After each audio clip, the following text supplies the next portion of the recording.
The dust motes drift through the shafts of light that pierce the high arches of the temple on the hill. I have stood here for hours, watching the slow dance of particles in the stillness before the world wakes. The air smells faintly of old stone and the dry heat of an Italian summer that has long since passed.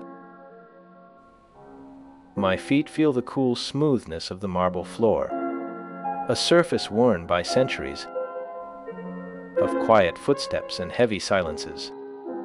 No wind disturbs this sacred space where the kings once stood in their golden robes.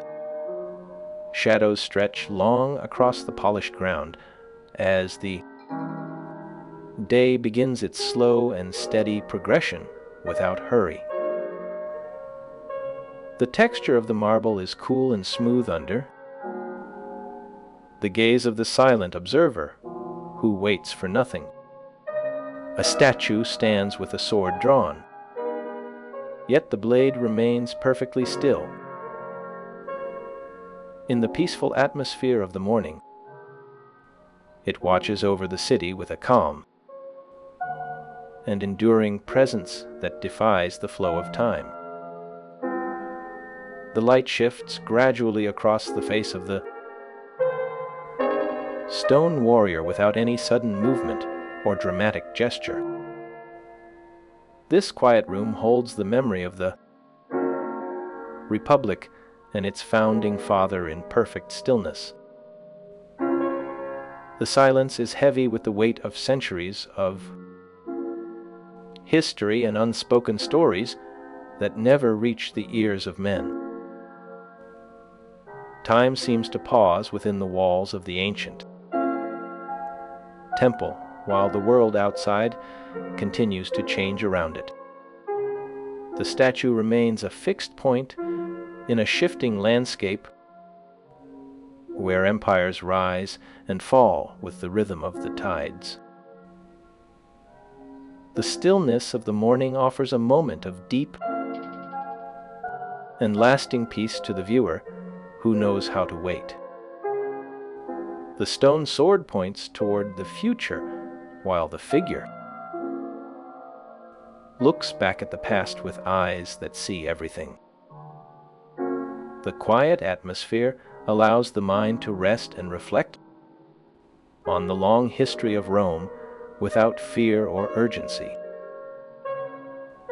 The light continues to move slowly across the floor. As the day advances with a deliberate and gentle pace, the statue stands as a silent guardian of the ideals that shaped a civilization long before the first word was written.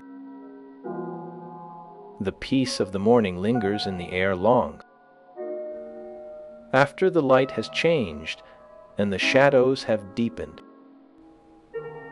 The stone figure remains unmoved by the passage of time and the relentless flow of history that sweeps all things away. The quiet room holds the essence of the Republic in its peaceful and enduring silence that never truly ends. The world outside may rush and scream, but here the air is still, and the heart finds its natural rhythm. I remember the smell of turpentine and linseed oil that once filled the studios of artists who tried to capture this light.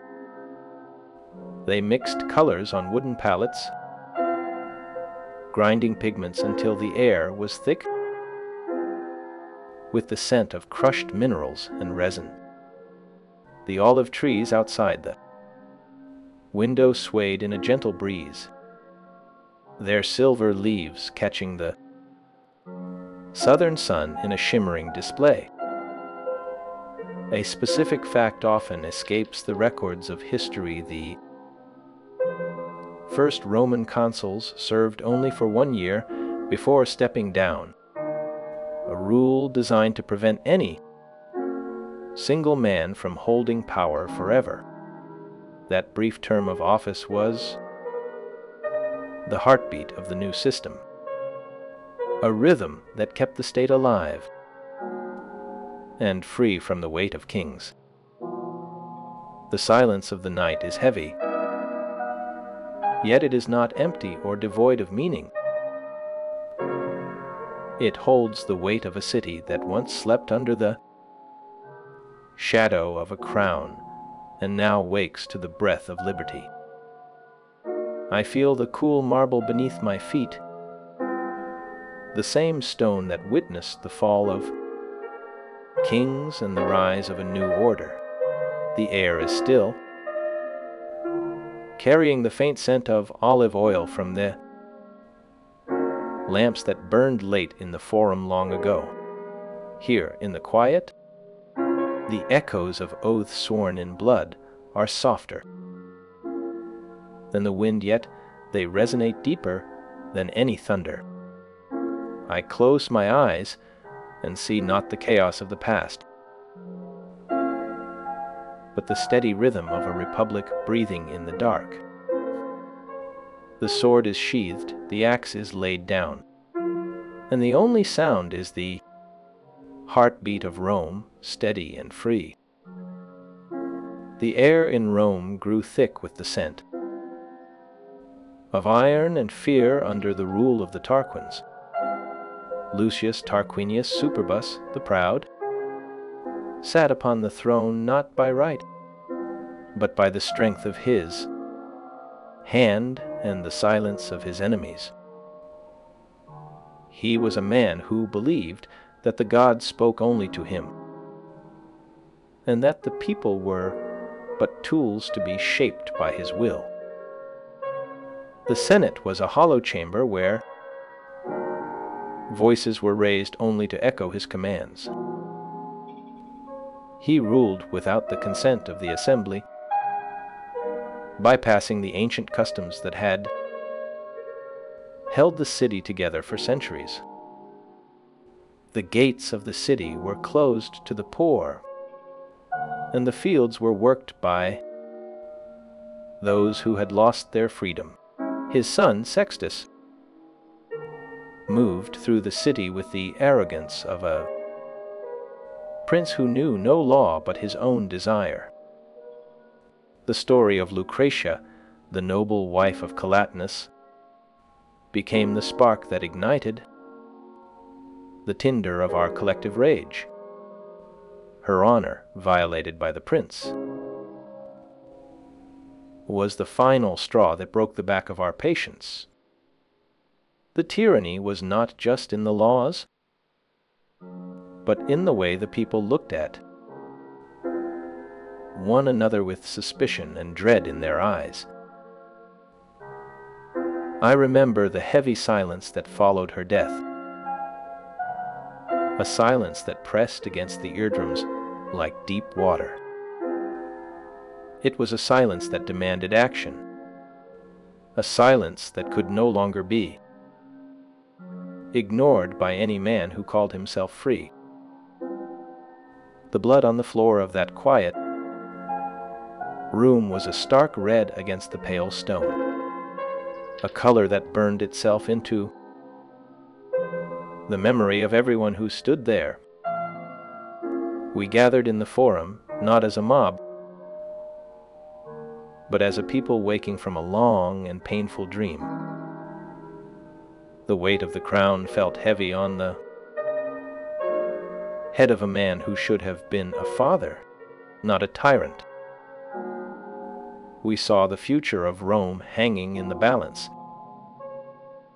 a fragile thread that could snap at any moment. The fear of the king was a cold wind that blew through the streets, chilling the bones of the old and the young alike. We knew that to remain silent was to accept the chain, to accept the yoke, to accept the end of our dignity. The revolution began not with a shout, but with a steady, determined step. I felt the rough texture of the spear in my hand, the wood worn smooth by the grip of generations before me. It was a tool of defense, not of conquest. Yet it would become the instrument of our liberation. The air smelled of wet earth and smoke, the scent of a city on the brink of change. We moved through the streets with a purpose that was clear and unyielding, driven by a need to restore the order that had been shattered. The gates of the city were opened, not to let the enemy in, but to let the truth out. The exiled king and his supporters were turned away, their faces pale with the shock of rejection. The walls of Rome stood firm, a barrier between the old world of kings and the new world of laws. I recall the moment when the decision was made to close the gates forever to the Tarquin family. It was a moment of profound sadness, for the ties of blood are strong, yet the ties of duty are stronger. The heart aches when one must choose between a father and the state, between a son and the law. The pain was real, a sharp ache in the chest that never fully faded. Yet it was a pain that had to be endured. The silence of the archives preserves the memory of this choice, though the words of the man who made it are lost to time. We did not write our feelings down, for our actions spoke louder than any ink could ever convey. The revolution was a political and military achievement, a feat of will that shaped the destiny of a nation. The absence of written works by me suggests that my authority derived from action rather than literary output. I operated within a culture that valued oral tradition and public speech over the preservation of personal manuscripts. The revolution I led was a political and military achievement rather than a cultural or artistic one. My name became synonymous with the concept of liberty and the rejection of tyranny in Roman thought. Future generations would look back on my deeds as the foundation of their political system. The lack of attributed works does not diminish the significance of my life in the history of the Roman state. Scholars continue to study the political structures I helped to design and implement during those critical early years. The focus of my life remained on the stability of the new republic and the defense of its laws. The year 509 BCE marked a profound transformation in the political landscape of the city. This date marks the transition from monarchy to a system of shared power and legal accountability. The role of the consul defined the early years of this new political experiment in governance. I worked alongside Collatinus to ensure that the gates of Rome remained closed to the exiled king and his supporters. The establishment of the consulship prevented the concentration of power that had characterized the previous regime. This structural change was the most enduring legacy of my co-conspirators and myself. The absence of a single ruler became the defining characteristic of the Roman Republic for centuries. The memory of this event was preserved through oral tradition and later written histories by Roman authors. No physical works by me survive to offer direct insight into my personal thoughts or artistic preferences. The silence of the material record contrasts with the loudness of my political impact on the ancient world. I became a moral exemplar of civic virtue and sacrifice. My actions were recorded by later historians who sought to understand the origins of Rome. The narrative of the expulsion of the king remained a powerful symbol of freedom. It reminded Romans that their liberty depended on constant vigilance against tyranny. The political environment of the early republic was complex and often volatile. Factions within the Senate and the people frequently clashed over policy and power. Yet the fundamental structure of the republic endured for nearly 500 years. The legacy of 509 BCE was a testament to the resilience of the Roman state. The revolution I led was a turning point in Western political history. It introduced the idea that power could be derived from the consent of the governed. This concept would resonate through the ages and inspire future democratic movements. The historical record, though sometimes unclear, preserves the essence of this transformation. The expulsion of Tarquinius Superbus was the catalyst for a new era in Rome.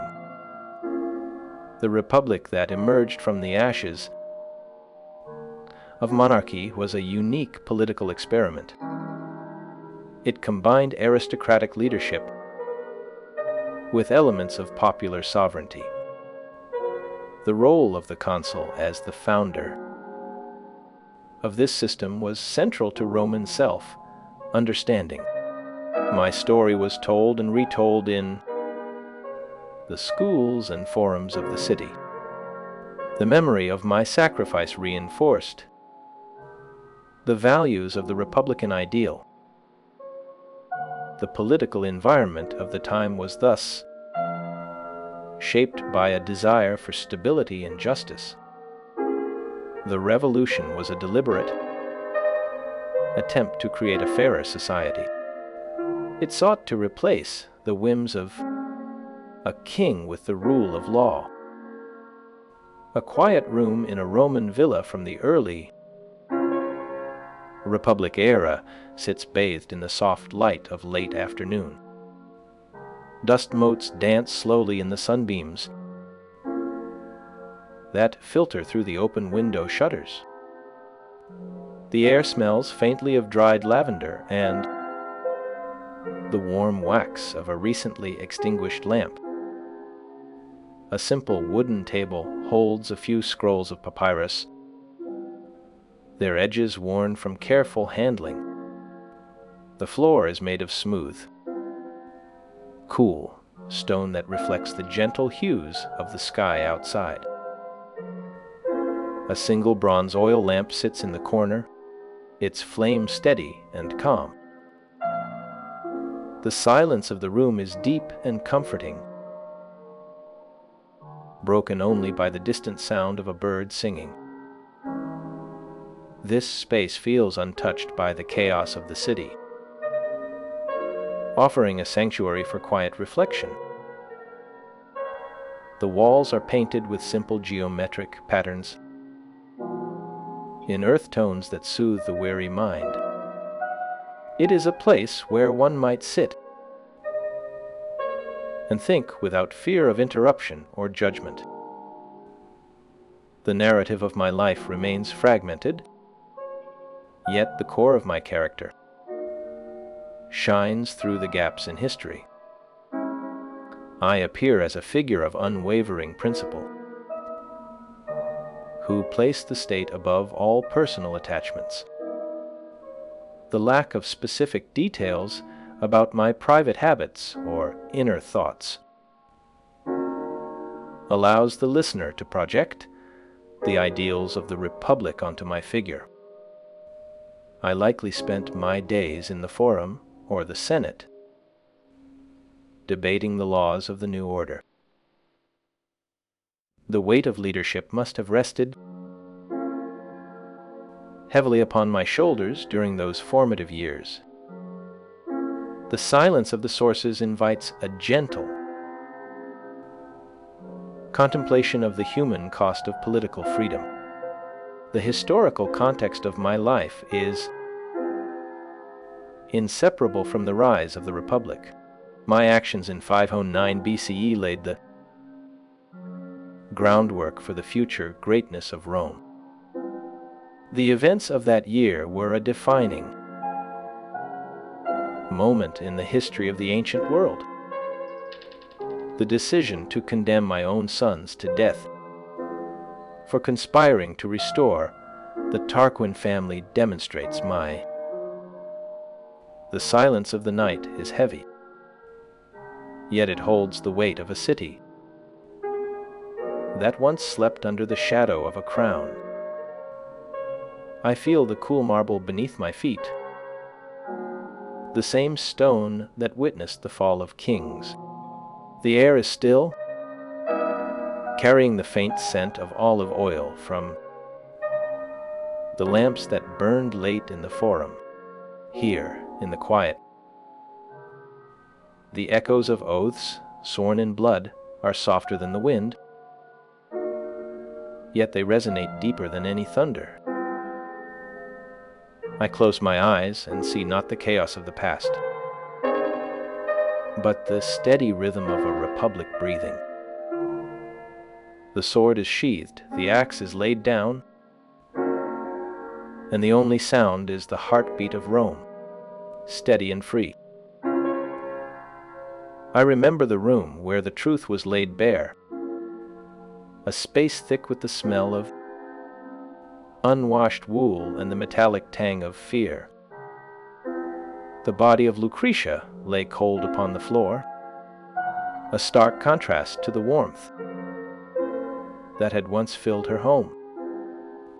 Her father Spurius and her husband Collatinus stood beside the body, their faces pale in the flickering light of a single tallow candle. I walked to them, my own heart beating a slow, deliberate rhythm against my ribs. I took the dagger from her hand, the steel still warm from the wound, and pressed it into my own palm, the metal bit into my skin, a sharp reminder of the price of liberty. I looked into the eyes of these two men who had lost everything in a single night, and I saw the fire of vengeance waiting to be kindled. We gathered in that dim chamber, the shadows stretching long across, the stone walls like grasping fingers. The air felt heavy, pressing against our chests as if the very atmosphere knew the weight of the moment. I spoke first, my voice low and steady, asking them to swear an oath to drive out the tyrants. The words felt strange in my mouth, foreign and dangerous, yet they tasted like freedom. Spurius and Collatinus raised their hands, their fingers trembling slightly as they pledged their lives to the cause. We bound ourselves together in a circle of iron and blood, a pact that would shake the foundations of the city. The silence that followed was profound, broken only by the crackle of the dying fire and the distant hoot of an owl. The kinship that had once bound me to the royal house now felt like a chain I had to break. I was the nephew of Tarquinius Superbos, a man who sat on a throne, built on the bones of the innocent. That blood tie created a tension that hummed beneath my skin, a constant reminder of the betrayal I was about to commit. I had walked the halls of the palace, eaten at the king's table, and listened to his commands with a mask of foolishness on my face. Now, I had to dismantle the very authority that had held me by the throat for so long. The historical record remains uncertain regarding the full extent of my personal interactions with other specific figures of that era. Yet the truth of my actions is etched in the memory of the city. We moved from the house of Lucretia to the Forum, where the people gathered in the gray light of dawn. The crowd was a sea of faces, some curious, others fearful, all waiting for a sign of what was to come. I stood before them, holding the body of the dead woman, and spoke of the cruelty that had been inflicted upon her. The words flowed from me not as a speech, but as a confession of the city's collective shame. Calatinus and his father stood beside me, their grief a tangible force that pulled the crowd closer. We demanded justice, not for one woman, but for the soul of Rome itself. The people roared in response, a sound that shook the dust from the temples and sent birds scattering into the sky. A quiet room in a Roman villa from the early Republic era sits, bathed in the soft light of late afternoon. Dust motes dance slowly in the sunbeams that filter through the open window shutters. The air smells faintly of dried lavender and the warm wax of a recently extinguished lamp. A simple wooden table holds a few scrolls of papyrus, their edges worn from careful handling. The floor is made of smooth, cool stone that reflects the gentle hues of the sky outside. A single bronze oil lamp sits in the corner, its flame steady and calm. The silence of the room is deep and comforting, broken only by the distant sound of a bird singing. This space feels untouched by the chaos of the city, offering a sanctuary for quiet reflection. The walls are painted with simple geometric patterns in earth tones that soothe the weary mind. It is a place where one might sit and think without fear of interruption or judgment. The revolution that followed was swift and brutal, driven by the oath we had sworn in the dark. The Tarquins were driven from the city, their golden chariots left to rust in the mud of the road. I found myself in a difficult position regarding my fellow consul, Tarquinius Calatinus, who was bound by blood to the very dynasty we had overthrown. The new republic demanded purity, a clean break from the past that left no room for compromise. I called upon the people to remove Calatinus from office because of his Tarquinian heritage, a decision that tasted like ash in my mouth. He was a friend, a brother in arms, yet the ideals of the new state required his exile. We were supported by others who had suffered cruelties at the hands of the king and his sons, men who understood the harsh demands of the new political order. The sources do not detail other key relationships between Lucius Junius Brutus and other historical figures with certainty. Yet the silence speaks volumes about the nature of his leadership. Scholars continue to debate the origins of various legends, such as the Horati Curiatii story, which reflect the political contexts of the time. The text does not list specific major works created by Lucius Junius Brutus that survive to the memory of this event, preserved instead through oral tradition and later written histories by Roman authors. No physical works by Brutus survive to offer direct insight into his personal thoughts or artistic preferences. The silence of the material record contrasts with the loudness of his political impact on the ancient world. The provided text does not mention any artistic development associated with Lucius Junius Brutus, leaving his cultural contributions undefined. The story of the twins and the she-wolf provides a mythological backdrop to the historical reality of the Republic's founding,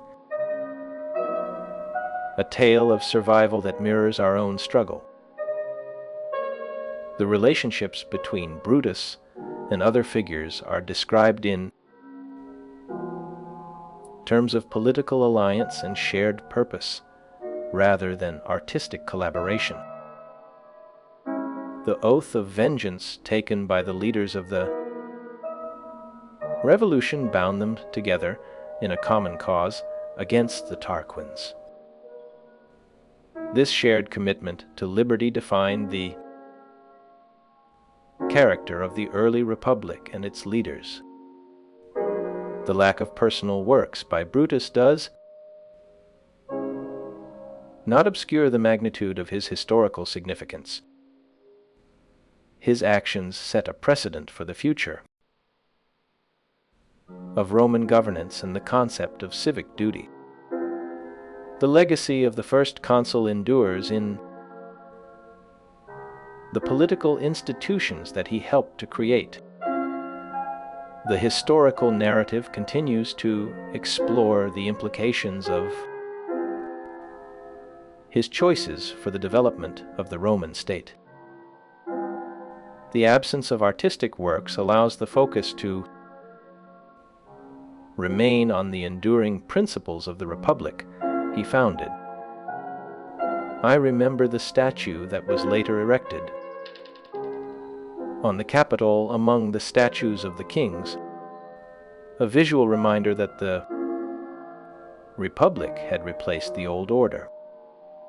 The sword was bared for action, a permanent symbol of the vigilance required to keep freedom alive.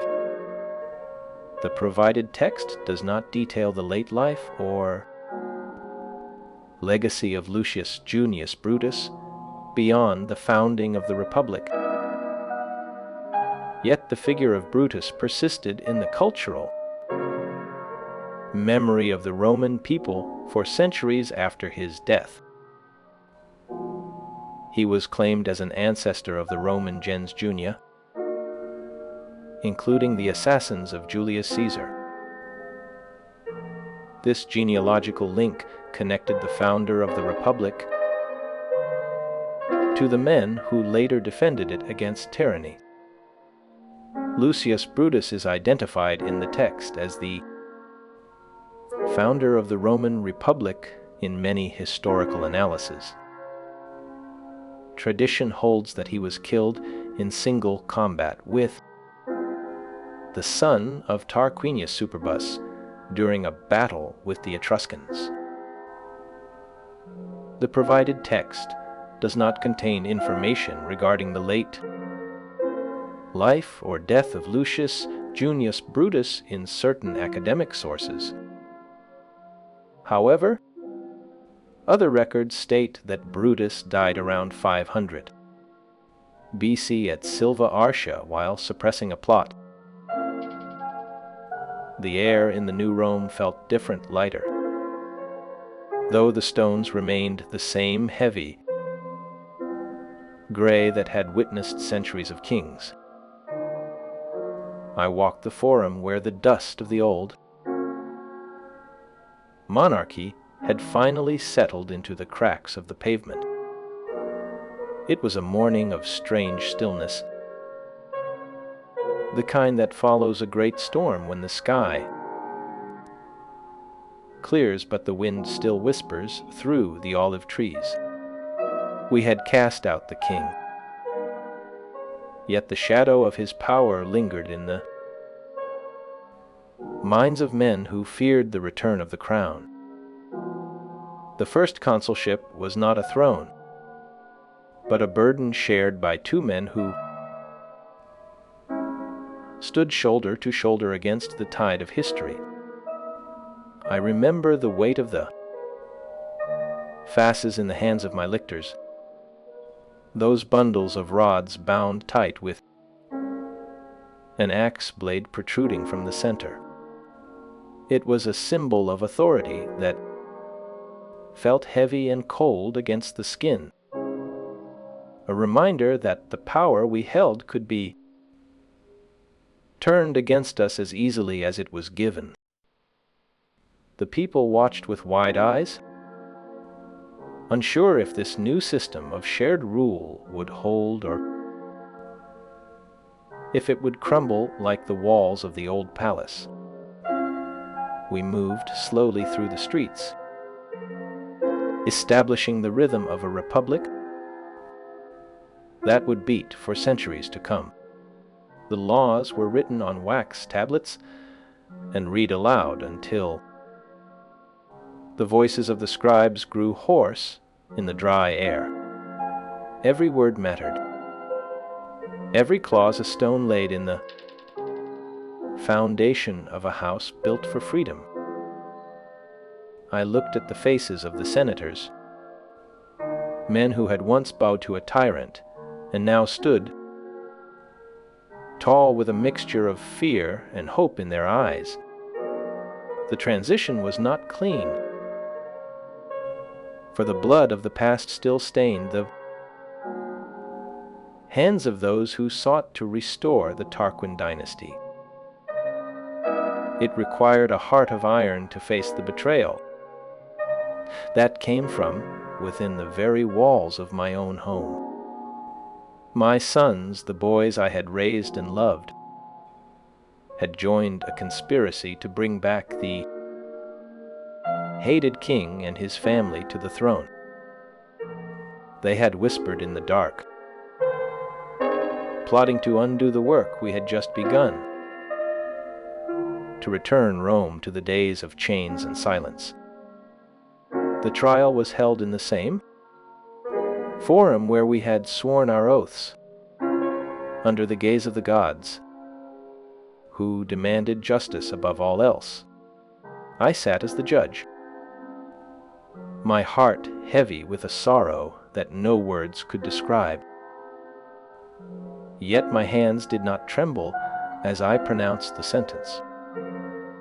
The young men stood before me, their faces pale, knowing that the law of the new state was absolute and allowed no exception for blood ties. They had chosen the king over their father, and so they had to face the consequence of that choice without mercy or hesitation. The execution was swift, a grim necessity that silenced the whispers of traitors and strengthened the resolve of the citizens. The Senate watched in stunned silence as the lictors carried out the order, the sound of the axe falling echoing through the valley like a thunderclap.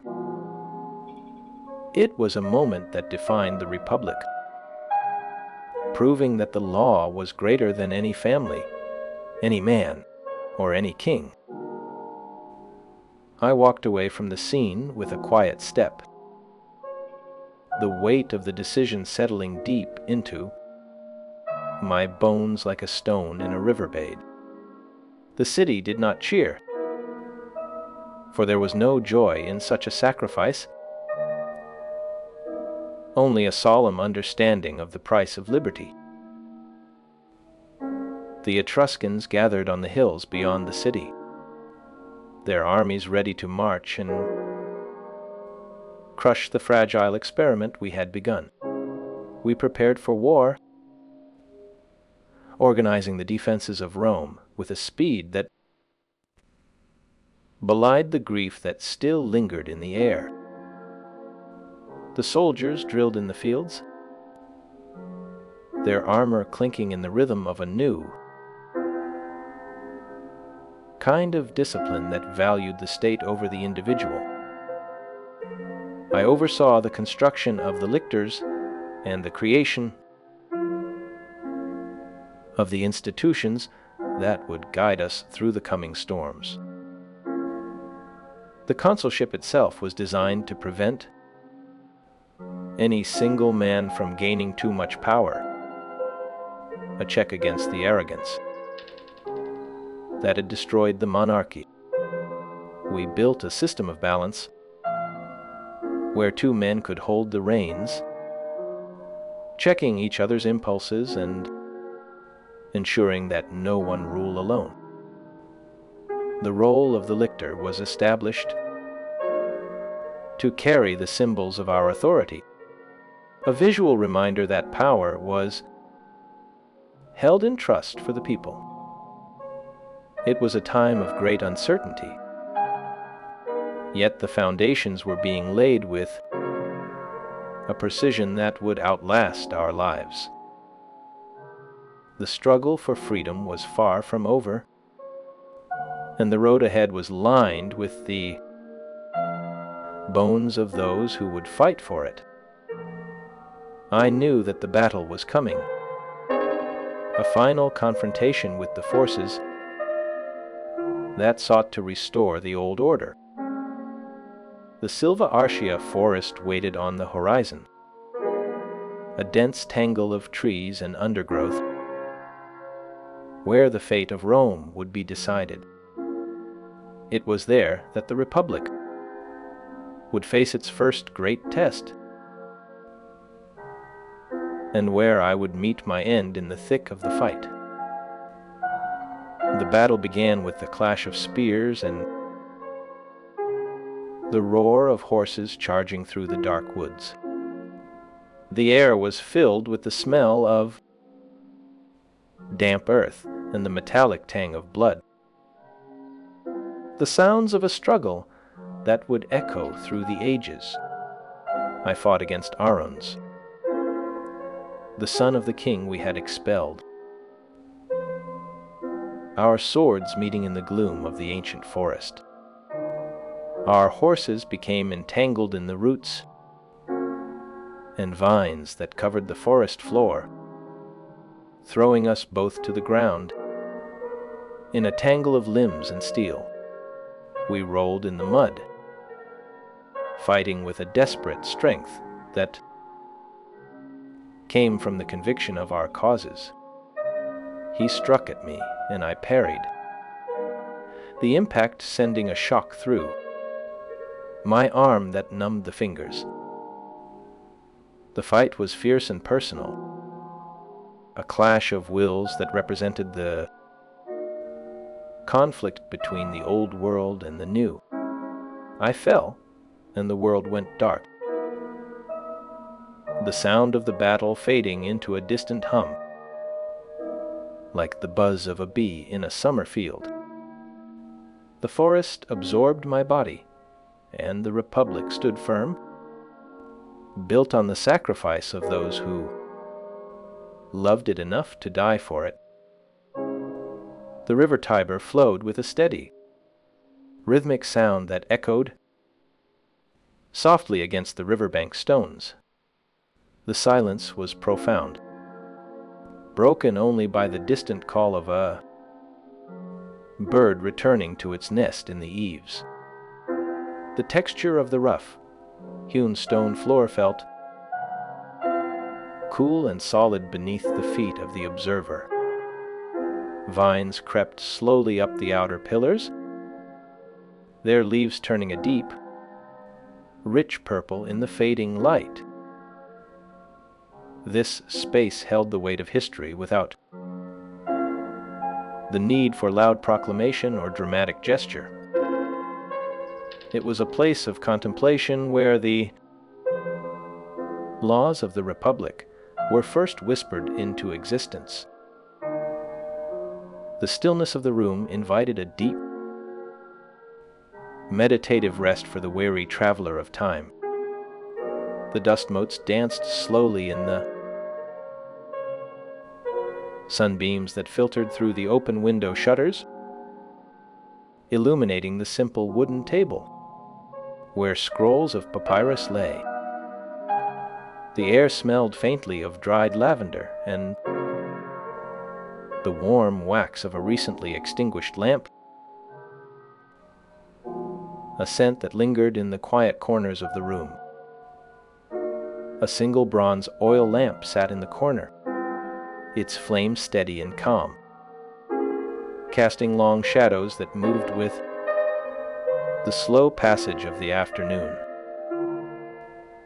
The walls were painted with simple geometric patterns in earth tones that soothed the weary mind, offering a sanctuary from the chaos of the city outside.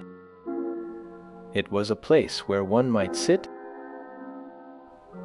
and think without fear of interruption or judgment, where the weight of leadership could be set down for a moment. The narrative of the early Republic remains fragmented, yet the core of its character shines through the gaps in history,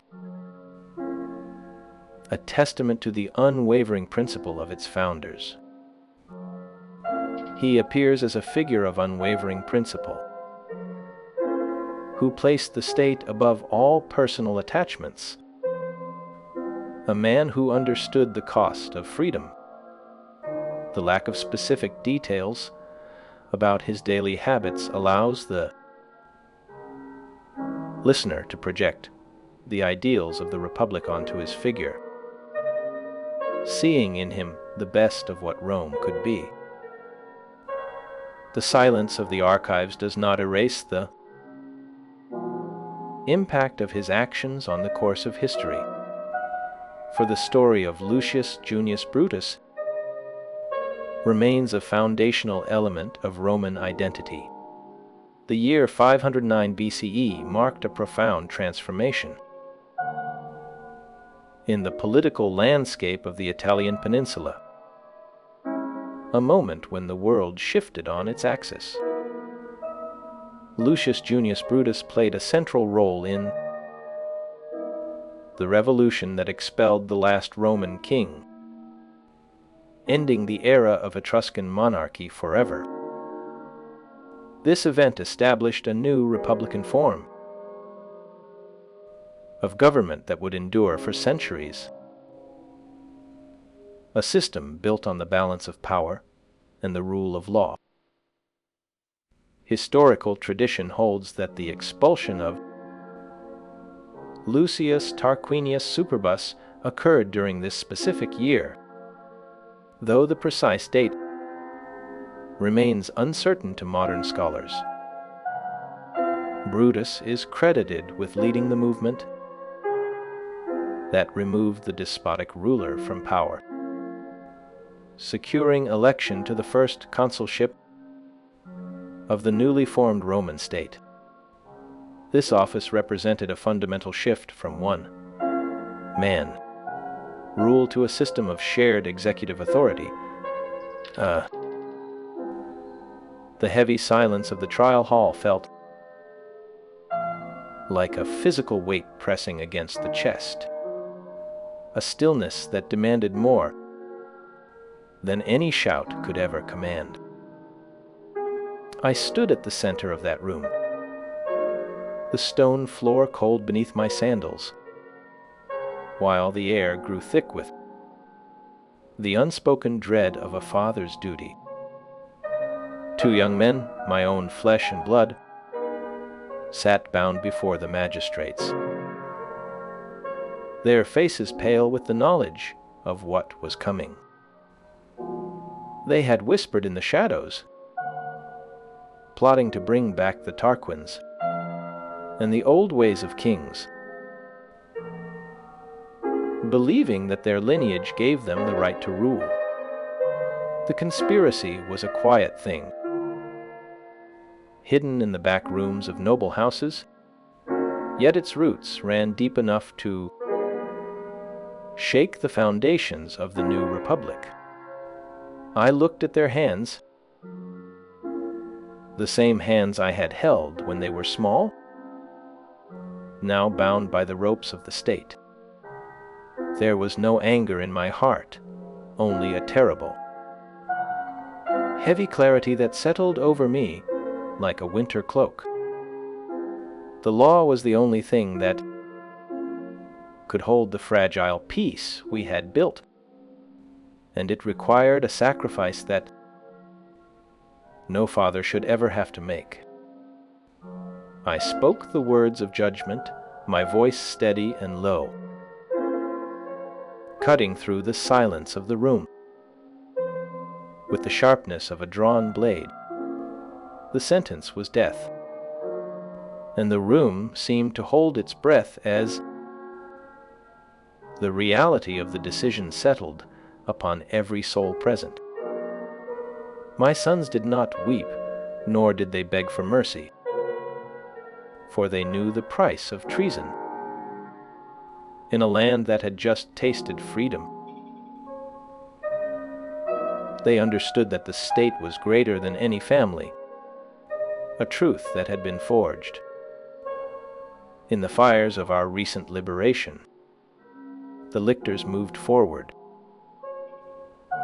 their faces masked by the solemnity of the office, carrying the fasces that symbolized the power of the consul. I watched as they led the young men away, their steps measured and slow, walking toward a fate that I had decreed. The sound of their footsteps faded down the corridor, replaced by the rustle of the togas of the senators who watched in stunned silence. I turned my back on the empty space where they had sat, feeling the weight of the moment press into my shoulders, a burden that would never fully lift. The sun was setting outside, casting long, golden shadows across the forum, but inside, the light seemed to dim, as if the sky itself mourned the loss of those young lives. I walked out into the cooling air, the stone walls of the city rising around me, like the ribs of a great beast protecting its heart. The streets were quiet, filled only with the distant sound of carts rolling over the cobblestones and the soft murmur of the evening crowd. I thought of the years that lay ahead, of the battles to come and the hard work,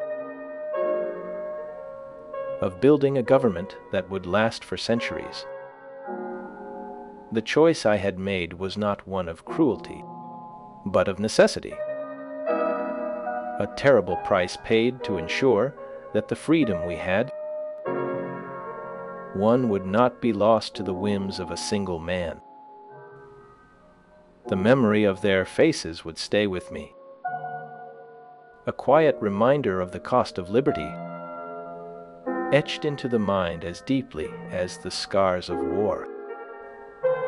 The bronze statue of the Capitoline wolf stands in the quiet corner of the museum, its surface worn smooth by the touch of centuries of hands. The light from the high windows falls softly across the animal's back, highlighting the rough texture of the fur that was cast in metal so long ago. The she-wolf's head is turned slightly to the side, her eyes fixed on a point in the distance that no one can see. Alert yet filled with a profound stillness. Beneath her, the twin infants lie curled in the shadow of her body, their small forms rendered with a delicate grace that contrasts with the strength of the beast. The air in the room is cool and still, smelling faintly of old stone and the dust that settles on the floor in the late afternoon. Visitors move slowly around the pedestal, their voices hushed as if they are afraid to disturb the ancient silence that surrounds the sculpture. The shadows of the figures stretch long across the base, merging together in a way that suggests a bond that time cannot break. There is a sense of protection in the way the wolf holds her body, a quiet vigilance that has endured for thousands of years. The metal feels warm to the touch where the sun has struck it, a gentle heat that seems to come from within the bronze itself. This object serves as a silent witness to the stories of survival that shaped the early days of the city, a tangible link to a past that feels both distant and immediate.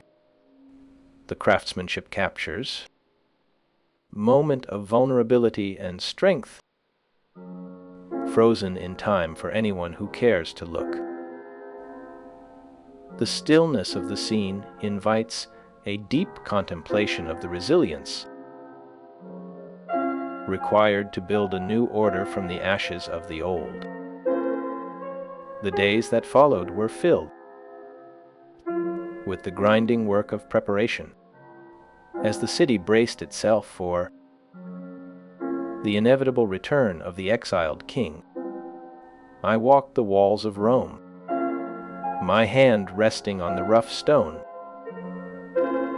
that had been built to keep out enemies, feeling the vibration of the city below. The people were afraid, but they were also determined, their eyes fixed on the horizon where the dust of the approaching army would soon rise. I spoke with the generals and the magistrates,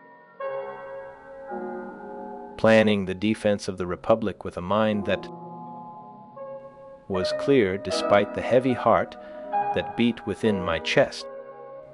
The conspiracy of the sons had shown that the threat was real, and that the old ways of tyranny still had many supporters in the noble houses.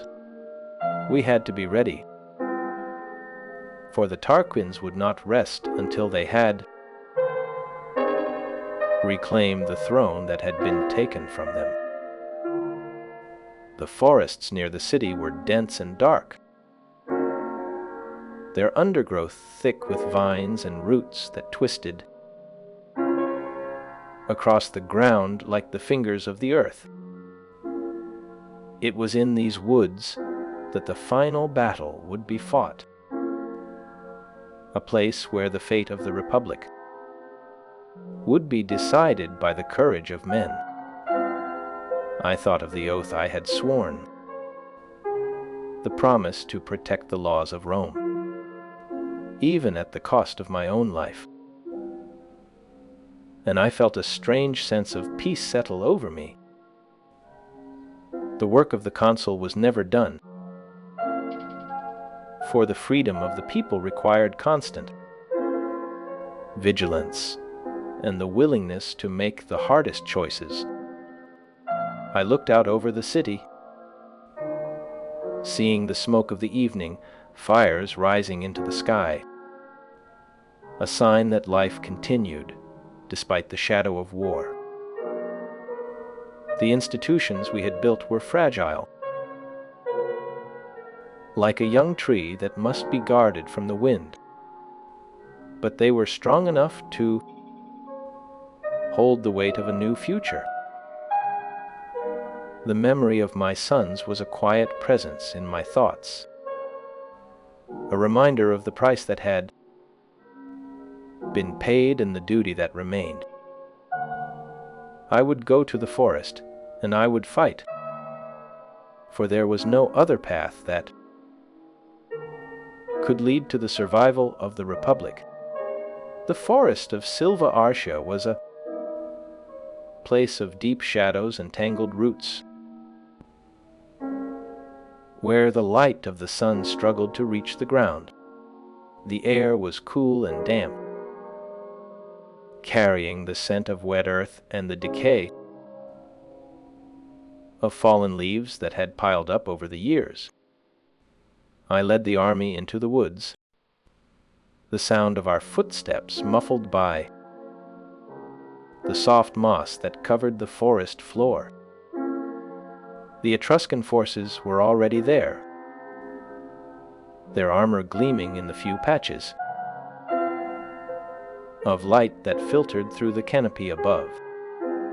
The battle began with a clash of spears and the roar of horses, a chaotic storm of noise and movement that swept through the trees. I saw the son of Tarquinius Superbus, a young man with the same proud bearing as his father, charging toward me with a spear raised high. The horses became entangled in the thick undergrowth, their hooves slipping on the roots and vines that covered the ground. We fell to the earth together, the world spinning as we rolled in the dust and the leaves, fighting with a desperate strength that came from the heart. The air was filled with the sound of metal striking metal, a sharp and terrible music that echoed through the ancient woods. I felt the weight of the sword in my hand, heavy and familiar, as I fought for the life of the Republic against the man who sought to destroy it.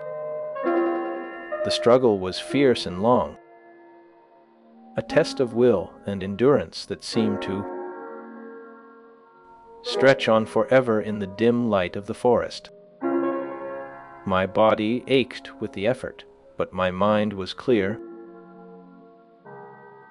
focused on the duty that had brought me to this place. The son of the king was strong, but I was driven by the memory of the oath I had sworn and the lives of the people who looked to me for freedom. The fight ended when I struck the final blow, a moment that seemed to hang in the air before the silence returned to the woods. I lay on the ground, the breath leaving my body slowly, feeling the cool earth beneath my back and the weight of the victory that had been won. The forest held the echoes of the battle, a silent witness to the sacrifice that had secured the future of Rome. The light filtered softly through the trees, casting long shadows that stretched out across the ground as the day began to fade.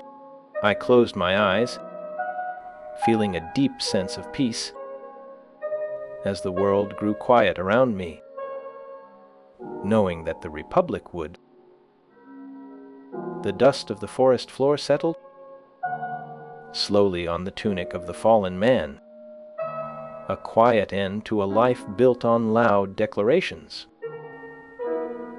I remember the weight of that morning, as the sun rose over the Silva Arcia, casting long shadows through the thick undergrowth where the battle would unfold.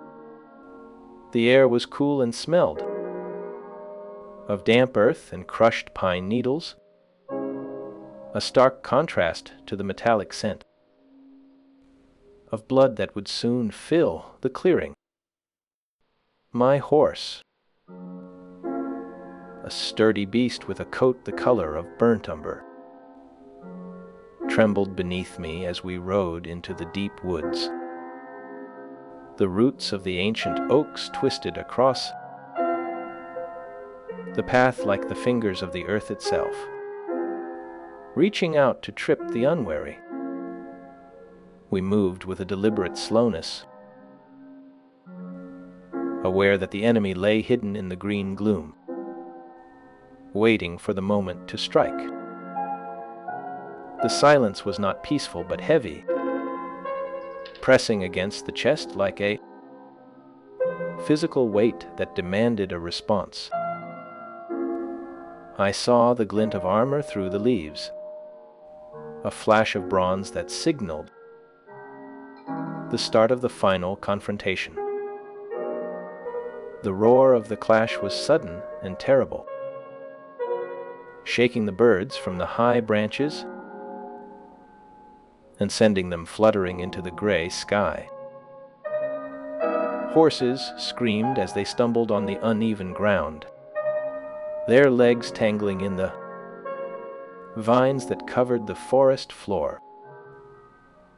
I watched as the two men fell to the earth, their bodies colliding with a sound like dry branches snapping under a heavy boot. The fight that followed was not a dance of skill, but a desperate struggle for survival, a raw exchange of blows that stripped away the pretense of glory. My sword felt heavy in my hand, the steel cold and unyielding against the warmth of the blood that stained the hilt.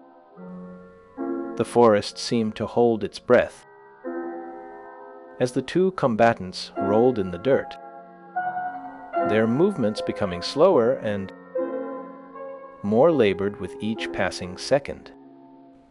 One man, the Etruscan champion, rose with a final burst of strength, his eyes wide with a mixture of rage and exhaustion.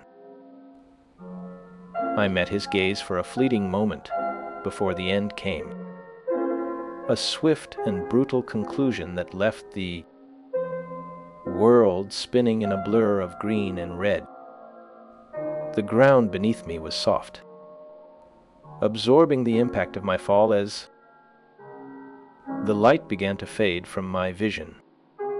It was a strange sensation, the slow drift away from the pain and the noise, leaving only the cool dampness of the moss against my cheek.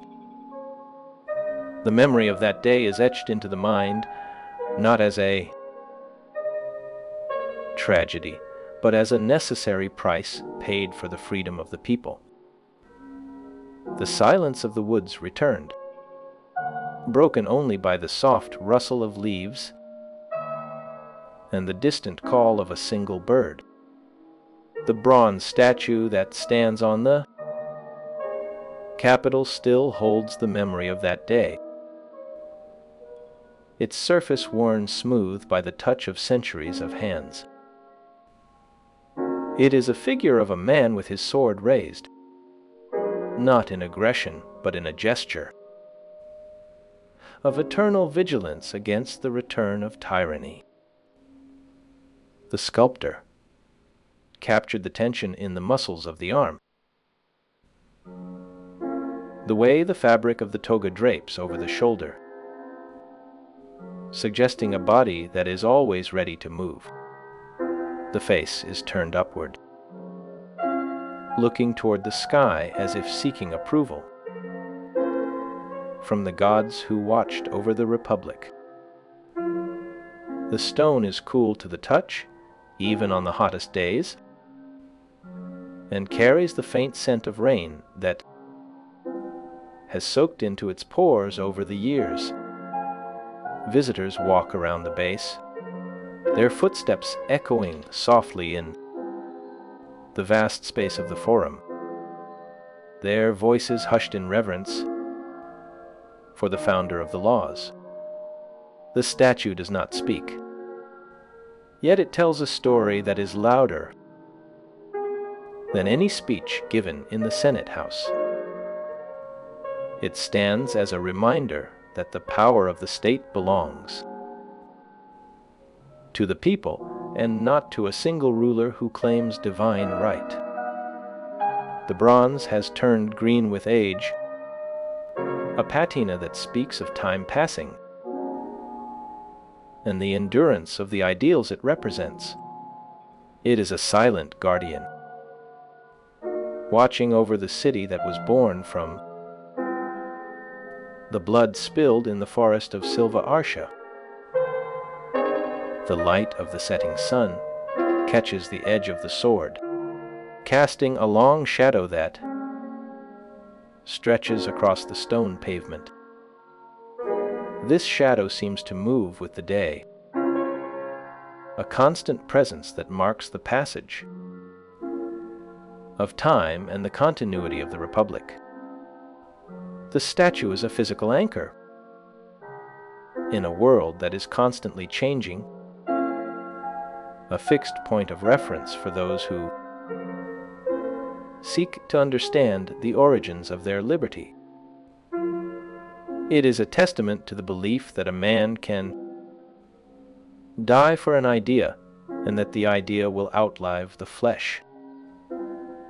The bronze does not rust and the stone does not crumble, for they are made of the same material as the laws they protect. The memory of the battle is preserved in the cold metal and the hard stone, a permanent record of the sacrifice that made the Republic possible. The years that followed the expulsion of the king were filled with a relentless defense of the new order, a constant struggle against those who sought to restore the old ways. The Tarquin family did not accept their exile with grace, and they plotted in the shadows to reclaim the throne that had been taken from them. I saw the fear in the eyes of the people when rumors of a conspiracy began to spread through the streets of Rome. The Senate became a place of tense debates, where every word was weighed carefully to avoid giving ammunition to the enemies of the state. The young men of the city were caught between their loyalty to their fathers and their duty to the Republic, a conflict that tore at the very fabric of society. I remember the day the plot was revealed, the names of the conspirators read aloud in a voice that trembled with the weight of the decision. The young men were my own sons, the blood of my body, and the pain of that moment is still sharp in the memory of the mind. To condemn them to death was to sever the ties of kinship that bind a man to his family, a sacrifice that no father should have to make. The law was clear, and the survival of the Republic depended on the strict adherence to its principles, even when the cost was personal. The execution was carried out with a solemnity that filled the forum with a silence deeper than any that had come before. The crowd watched in horror and awe as the lictors struck the blows that ended the lives of the boys who had been born to rule. It was a moment that defined the character of the new state, showing that no one was above the law, not even the children of the consul. The grief was a heavy burden but it was carried with a sense of duty that outweighed the pain of loss. The Republic survived because of that decision, and the memory of it became a lesson for generations to come. The young men were buried in the quiet of the night, their names whispered in the homes of those who understood the cost of freedom. The silence of the grave was a stark reminder of the price that had been paid for the liberty of the people. The political structures that were built in those early years have stood the test of time, a testament to the vision of those who first dared to imagine a world without kings. The consulship was designed to prevent the concentration of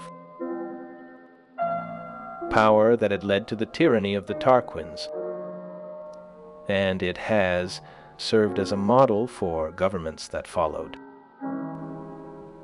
The sharing of authority between two consuls ensured that no single individual could dominate the state, a check on power that remains a cornerstone of Republican thought.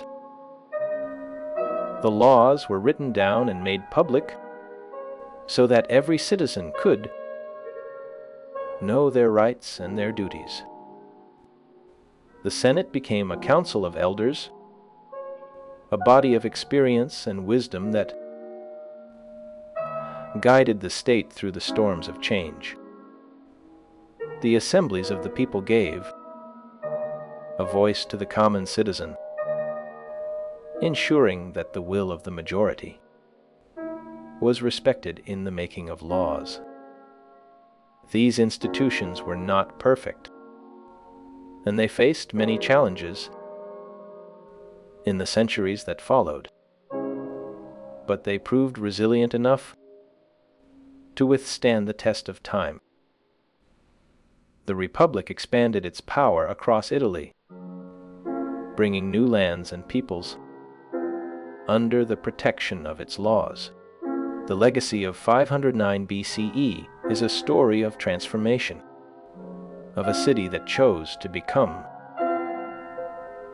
something greater than the sum of its parts.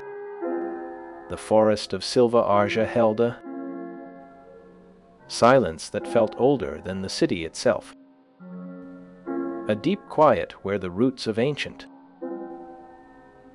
oaks tangled with the memories of those who fell.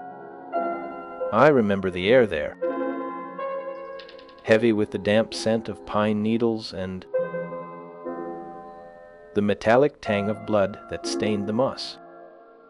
The battle had been fierce, a desperate clash between the new republic and the exiled king who sought to reclaim his crown. My horses became entangled in the thick undergrowth, their hooves slipping on the wet earth as the vines pulled at their legs. Both men fell to the ground in a tangle of armor and limbs, and we continued to fight with a strength that defied the exhaustion in our bones. The world narrowed down to the sound of steel, meeting steel and the rhythm of our own breathing. I saw my enemy, Aruns, the son of the tyrant, and he saw me, and there was no room for anything but the final, terrible act of duty. We drove our spears into one, another until one could no longer rise, and the life drained from us both into the dark soil. The year was around 500 BC, a time when the fate of Rome hung in the balance of a single life. My death was not a tragedy, but necessary conclusion to the work I had started. The loss of the leader was a severe blow to the young republic, yet the structure I helped build remained standing. The memory of this sacrifice became woven into the very fabric of Roman identity, a story told to children in the warm light of their hearths. It reminded them that liberty was not a gift but a burden carried by those willing to pay the highest price. The forest of Silva Arja became a hallowed ground, a place where the silence of the ancient wood held the echoes of a battle that secured the future of a nation. The light filtered softly through the canopy, dappling the ground where my body lay, turning the blood to a dark, rich brown against the green moss. The texture of the rough bark against my back was the last thing I felt before the world faded into a deep, dreamless sleep. The wind moved through the leaves with a sound like a distant river, washing away the noise of the fight and leaving only the peace of the earth. The statue of Brutus with his sword bared for action was eventually erected on the Capitol, standing among the statues of the former kings who had ruled Rome before the Republic. This monument was placed in a position of honor, a permanent reminder of the victory of liberty over tyranny. It showed that the new order had replaced the old system of hereditary rule with a government of laws. The bronze caught the morning light, casting long shadows that stretched across the stone steps where the people gathered to hear the news of the day. The statue remained a focal point for civic pride, a symbol of the courage required to defend freedom against any who would seek to take it away. Even in death, the figure continued to inspire the generations of Romans who followed in his footsteps, walking the same paths with the same resolve. His story was told in schools and in the homes of the people for many centuries, a narrative that emphasized the importance of placing the state above personal interests and family ties. This lesson became a cornerstone of Roman political thought and influenced the development of Western governance for thousands of years. The early republic survived the immediate threat of the Tarquins and went on to expand its power across the Italian peninsula, growing stronger with each passing year. The institutions that were created in those first turbulent years proved resilient enough to withstand many challenges over the next 500 years.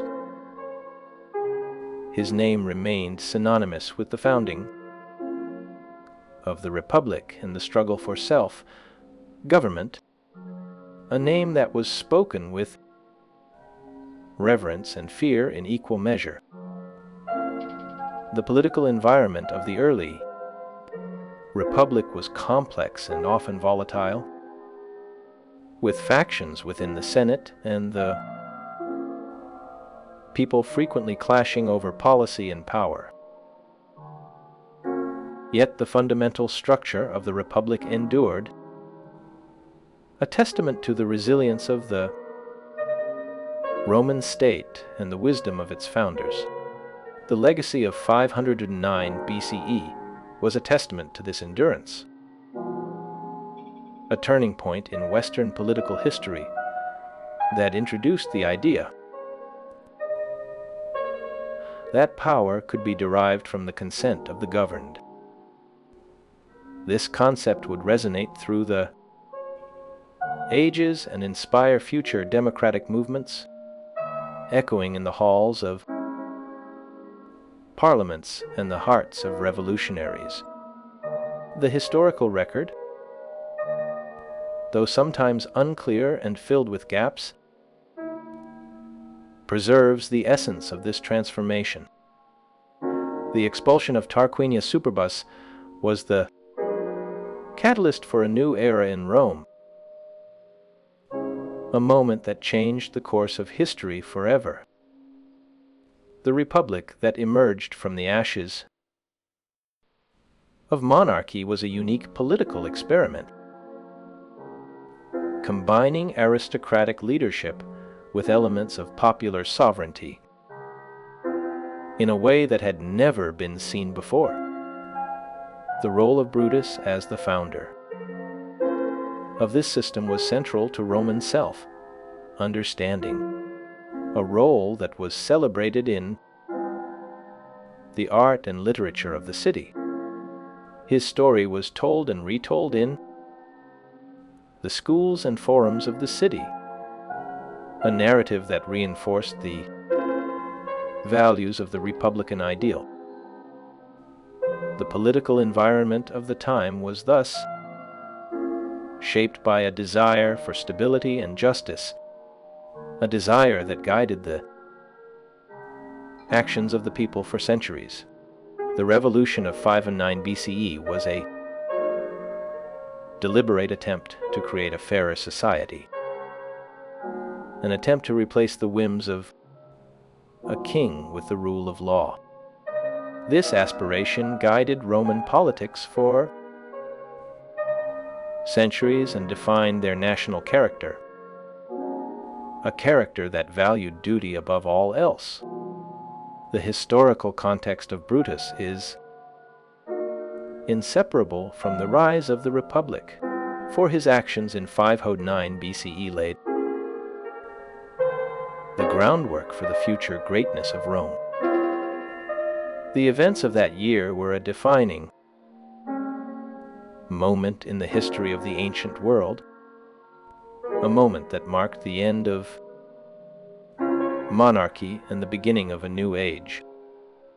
The final years of Lucius Junius Brutus were defined by a relentless defense of the new republic he had helped to forge, a defense that required choices of terrible difficulty. He faced the constant threat of a return to monarchy from the exiled Tarquin family, who sought to reclaim their lost power with every passing day. Historical accounts suggest that he condemned his own sons to death for their involvement in a conspiracy to restore the Tarquin dynasty, a decision that tore at the very heart of his soul. This difficult decision demonstrated his absolute commitment to the laws of Rome over the bonds of his own bloodline, a commitment that no other man could have made. The young men had joined a plot to bring back the king, and their father, the consul, had to sign the death warrant. The burden of this decision must have been heavy, yet he carried it with a sense of duty that never wavered. The sources do not provide a specific date in 509 BCE for the expulsion of the king by Brutus, and this uncertainty adds a layer of mystery to the timeline of his greatest achievements. The story of his death in single combat remains a powerful symbol of the sacrifices made for liberty, a symbol that has endured long after the flesh has turned to dust. The provided text mentions the year 509 BCE as the traditional start of the Roman Republic, a date that anchors his life in a specific moment of historical transformation. The legend of Brutus serves as a reminder of the high cost of political independence, a cost that was paid in full by the man who founded the state. His life ended in battle, yet his legacy endured through the institutions he helped to create, institutions that would shape the world for millennia. The silence of the historical record regarding his private struggles invites a peaceful acceptance of the unknown, a quiet acknowledgement that some things are beyond the reach of words. The listener may rest easy knowing that the foundations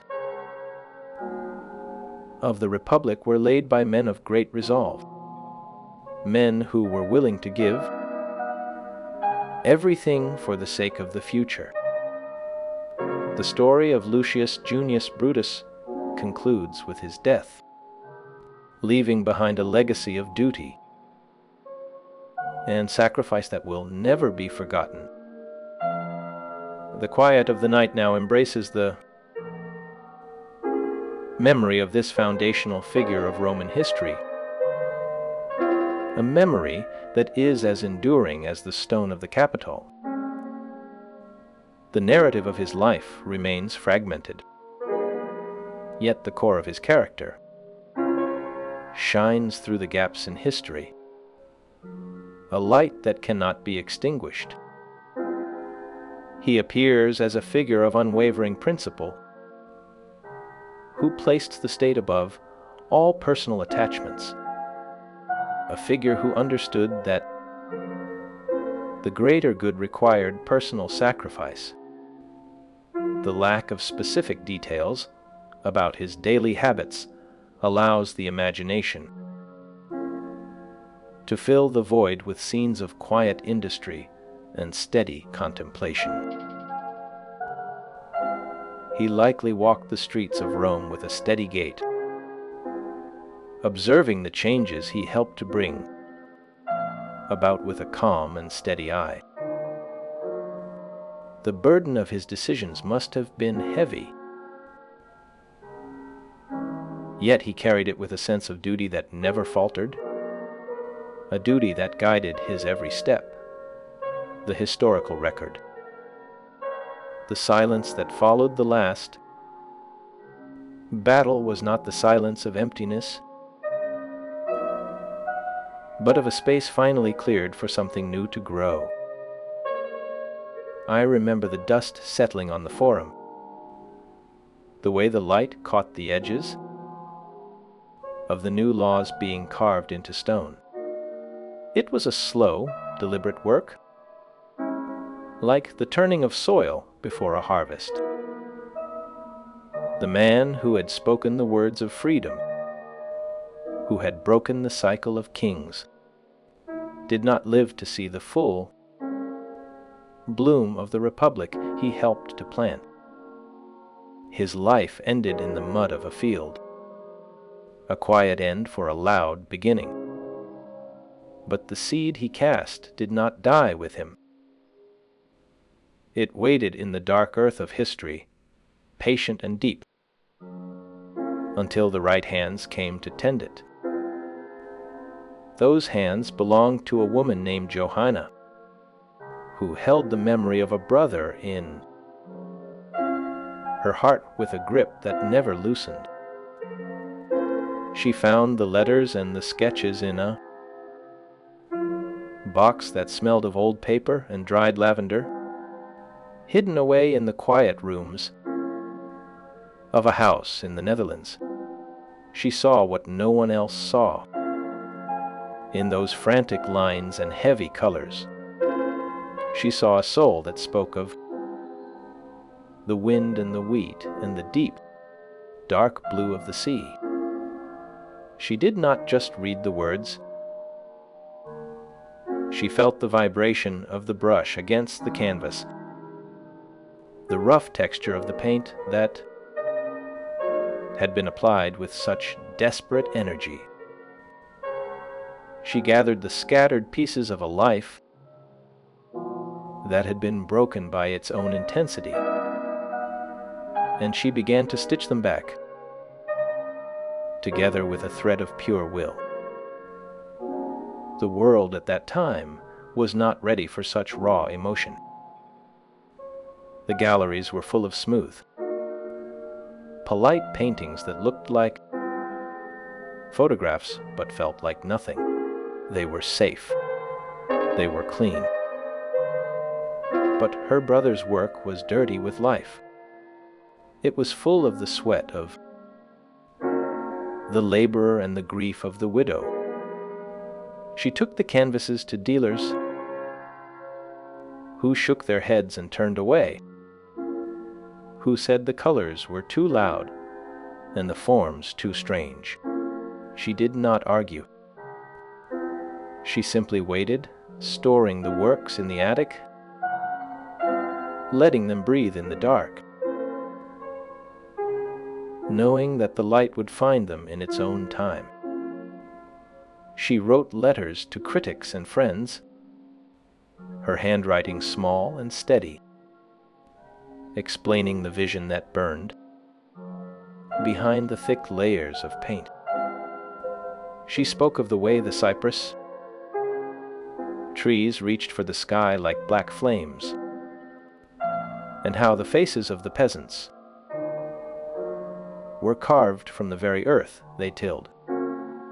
She was the silent guardian of an idea that the world had forgotten, holding the flame when the wind blew hard. It took years, but slowly the door began to open. The first exhibition was a small thing, held in a room that smelled of turpentine and rain. People came in with their hats on, looking at the paintings with a mixture of confusion and curiosity. They saw the yellow sun that seemed to burn the retina, the blue night that pressed against the chest. They did not understand it at first, but they could not look away. The colors began to speak to them, bypassing the mind and going straight to the blood. The influence spread like a slow fire, moving from Paris to Berlin, from Amsterdam to New York. The young painters, the ones who wanted to break the old rules, found their courage in those canvases. They saw that art could be a scream, a prayer, a confession. They saw that it could be ugly and beautiful all at once, just like the world. The movement they called Expressionism, and later Fauvism, had its roots in the soil of his garden, in the fields of Arles, in the quiet room where he had painted his stars. The stone figures of the past, the ones that stood unmoved for centuries, began to feel a little less solid. The rigid lines of the academy began to crack under the weight of this new vision. The world learned that a painting did not have to look like a window. It could be a mirror or a window into a dream. The legacy was not just in the museums, but in the way people looked at the sky, at the trees, at the faces of their neighbors. They saw the color in the gray, the life in the stillness. The man who had died in a field, thinking he had failed, was now the father of a new way of seeing. His name was spoken in hushed tones in the great halls of art, a name that carried the weight of 1,000 suns. The paintings traveled the world, moving from one city to another, finding homes in the quiet corners of galleries where the light was soft and the air was still. They became the silent companions of millions, offering a moment of rest in the middle of a noisy day. A single fact stands out in the quiet history of this spread. The first museum dedicated entirely to his work opened in Amsterdam in 1973, a century after his death. A place where the light was designed to mimic the golden glow of the Province al-Sun he loved so much. This was not a monument to a dead man, but a living room for a living spirit. The walls are lined with the heavy, thick paint, the blue and yellow and green that never fade. Visitors walk through the halls in a slow, reverent silence, their footsteps muffled by the carpet, their eyes wide with the recognition of something they have always known but never seen. They touch the air with their eyes, feeling the texture of the brushstrokes, the roughness of the canvas. They see the cypress trees standing tall against the sky, the wheat fields waving in a wind that no longer blows. They see the stars swirling in the night, a dance of light and shadow that has continued for over 100 years. The silence in the room is deep, a silence that holds the sound of 1,000 heartbeats. It is the silence of a story that has reached its end, yet continues to breathe. The paintings remain, unchanged by the passing of time, a testament to the power of a single vision. They are the stones that were laid in the dark, now standing in the light, waiting for the next generation to find them. The woman who saved them is gone, her name known only to the historians, but her work remains in the quiet confidence of the rooms where the art hangs. She knew that the seed would grow, even if she did not live to see the tree. The legacy is complete, not in the sense of an ending, but in the sense of a fullness that needs nothing more.